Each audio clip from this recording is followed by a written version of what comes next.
Hindi pa man tuluyang nakakabangon mula sa trahedyang dulot ng Bagyong Pablo, sinalanta naman ng Bagyong Krising ang ilang bahagi ng Davao Oriental.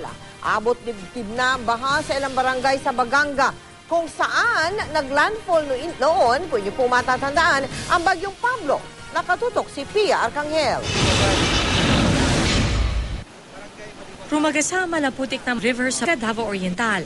Dahil sa malakas na pagulang dala ng Bagyong Krising ngayon, tila nauulit na naman ang bangungot ng Bagyong Pablo.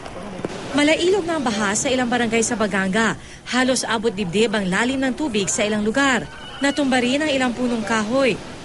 Mamimigay sana ang GMA Kapuso Foundation ng mayero sa mga nasalanta ng Bagyong Pablo. Pero baha ang sumalubong sa kanila, kaya tumulong na rin ang Kapuso team sa rescue operation sa daan-daang pamilya sa gitna ng malakas na pagbuhos ng ulan. Ang mga bata at babae isinakay sa pinagtagpi-tagping kahoy at drum na nagsilbing balsa. Inuna rin sa gipi ng mga disabled, kabilang na ang isang lalaking hindi makalakad. Ang alternative classroom matapos ang unos ng Bagyong Pablo, nalubog na naman. Ganito na ang tagpo sa Baganga kanina umaga bago pa man maglandfall ang Bagyong Krising sa kalapit na lalawigan ng Davao del Sur kanina 1:00 ng hapon.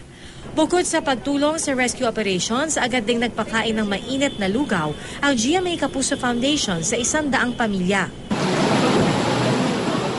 Hindi na nakaligtas ang lalawigan ng Bukidnon na nasa hilagang kanluran ng Davao Region.